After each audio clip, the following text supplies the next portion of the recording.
This has been a great evening, but this is the moment I've been waiting for, to sit down and have a couple of minutes with y'all. We've been waiting too, man. The Dr.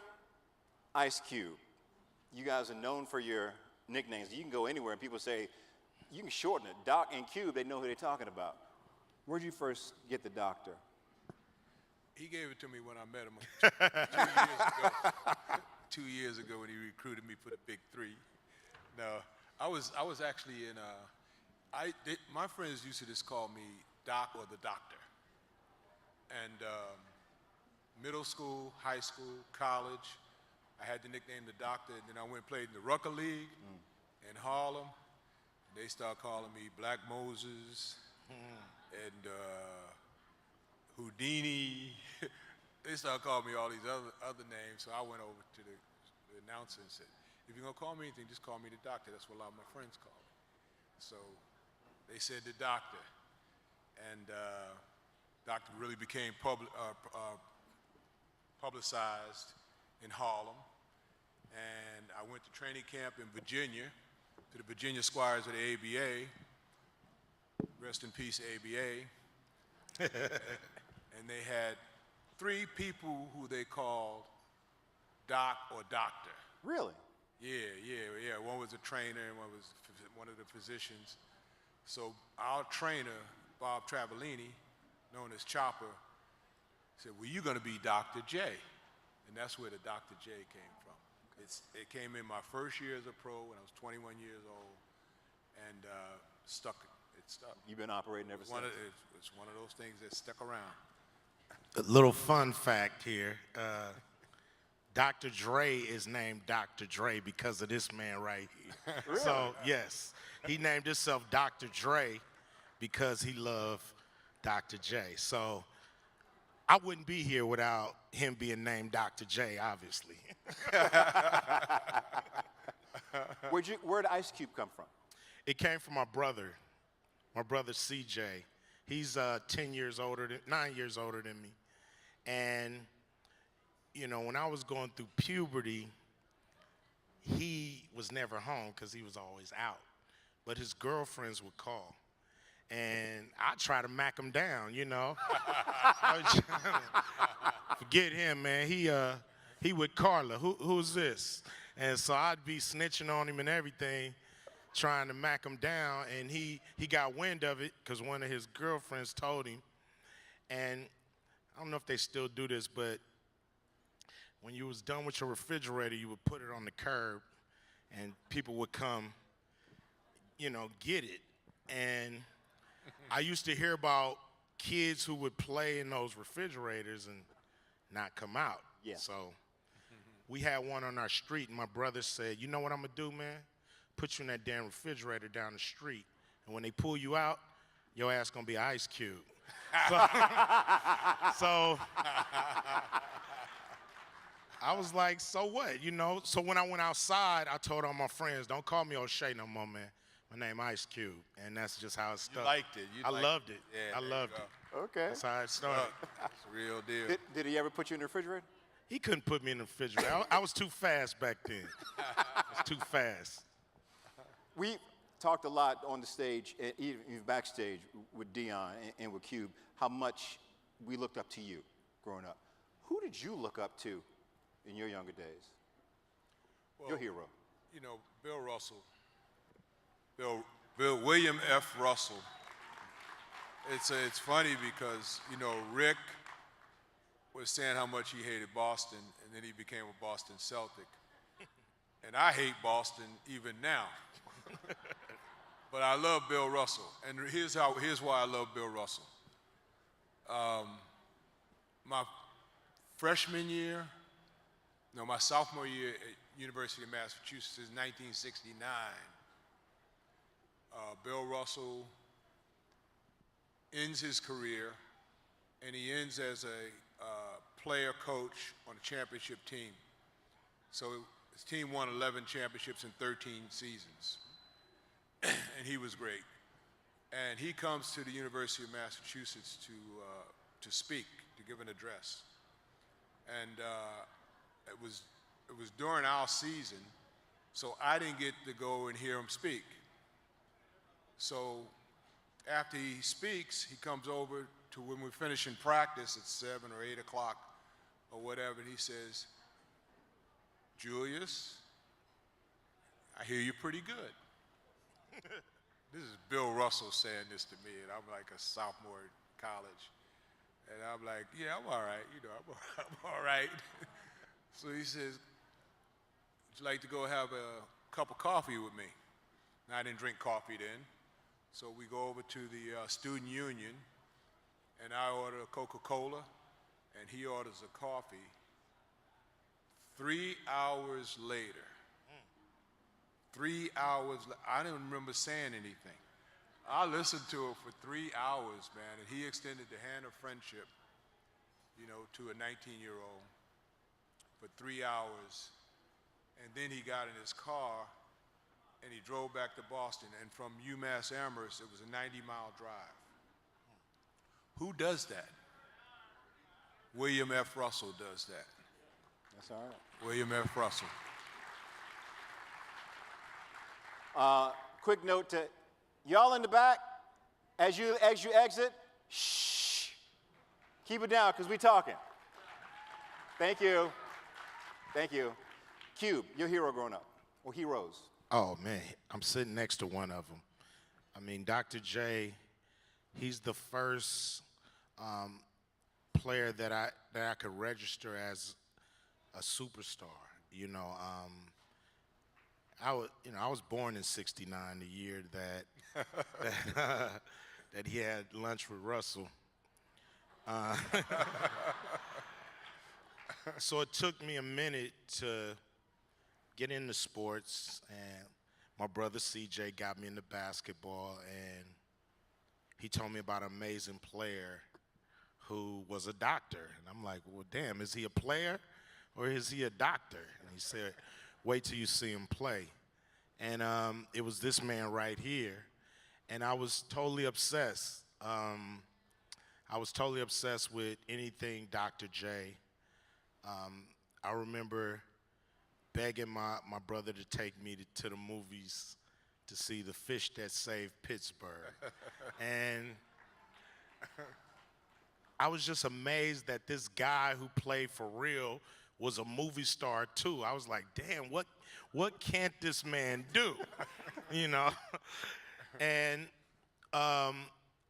then, I really started to, get into people like George Clinton, people like James Brown. Muhammad Ali was an incredible influence on me. Even Richard Pryor, I know I wasn't supposed to be listening to Richard Pryor, but We all did. Had to hear it. but he was a big influence because here's somebody who was famous that was being as real as anybody I knew in my family. And I was like, damn, you could talk like that on TV? I know you could talk like that in my living room, but I didn't know you could talk like that on TV. So these are some of the people who had a big influence on me, growing up as athletes and entertainers, Kareem Abdul-Jabbar, Magic Johnson. And so to be able to work with these guys and to be able to put a league together, and, I used to remember trying to shoot like Rick Barry, trying to do free throws like Rick Barry, just to be able to put a league together with these guys and for them to be with it, and for them not to shy away and say, look, Q, my legacy is set. I don't want to try nothing new. I don't want to put my good name in jeopardy. They jumped in with both feet, and trust me, a lot of guys didn't know the Big Three was going to work. They were just confident in the idea, and they wanted it to work. And we felt like it was our job to make sure that these arenas were full and that this was elevated to a level that they are used to. We had our first broadcast on Fox, and it was cool, but the broadcast to me was a little clunky. They were trying new things. And I said, look, man, I gave you a steak dinner and you served it on paper plates, okay? I got Hall of Famers, I got champions, I got all-stars, I got first-round picks.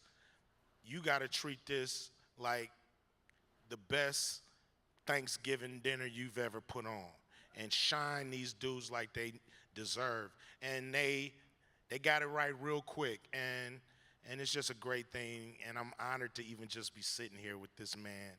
And I just thank you guys for just being here tonight. Thank you. Well said. Well said. Life is so much about relationships, and I'll venture to say all of us in this room are here for one reason or another because of Nancy Lieberman and our relationship with her. When did you first meet Nancy? Well, I mentioned it and she mentioned it. She was 15 years old. So do the math, right? She was 15, I was in my 20s. At that time, I had established myself as a young pro.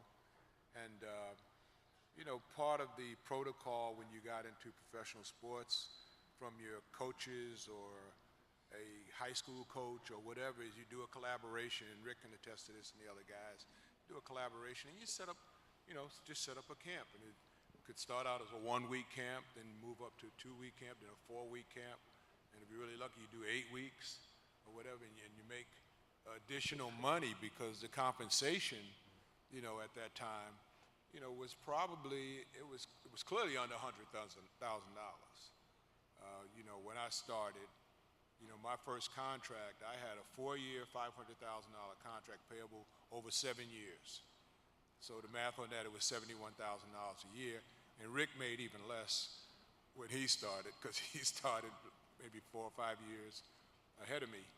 So even though that was a lot of money in its day, in 1970, 1971, 72, a lot of players had jobs in the off season.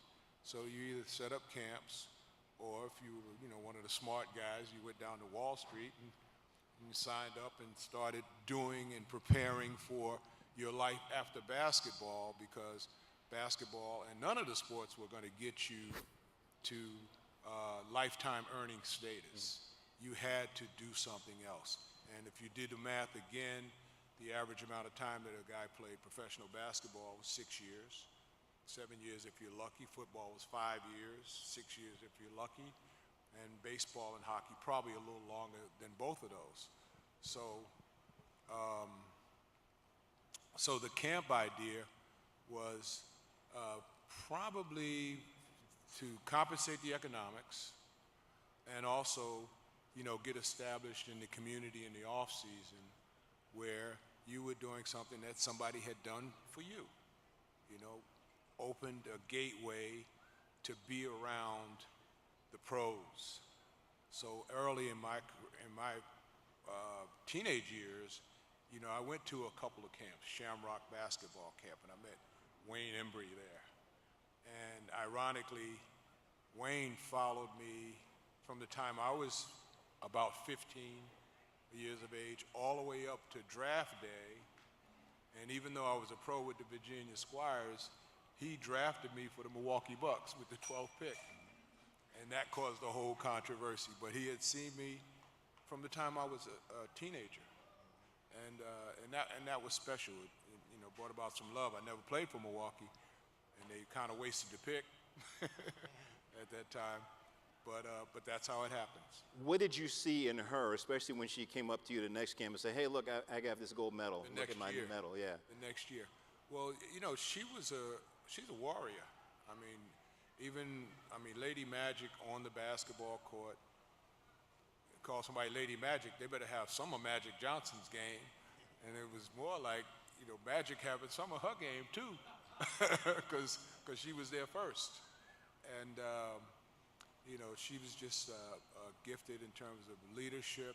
I think there was one year with the celebrity game where I was coaching, you know, and she was assigned to my team. And, you know, she was kind of like a secret weapon to be brought out. So you know, when somebody gets that status where you're going to bring them out as a secret weapon, you know they got game.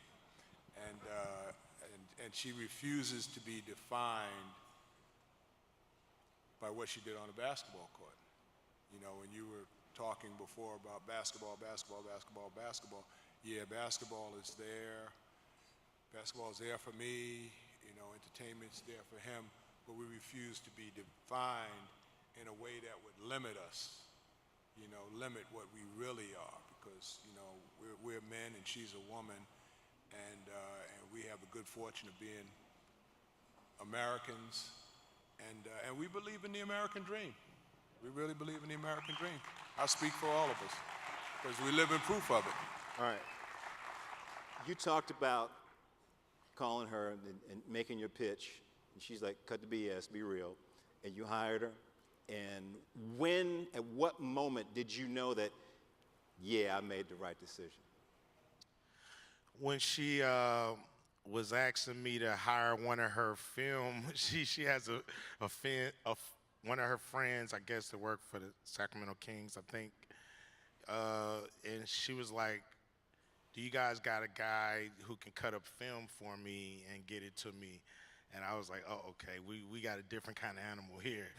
We got to figure this part out." And that's when I knew that, you know, I mean, you start a league like this, some guys take it 1,000% serious. Some guys take it 100% serious, 50%.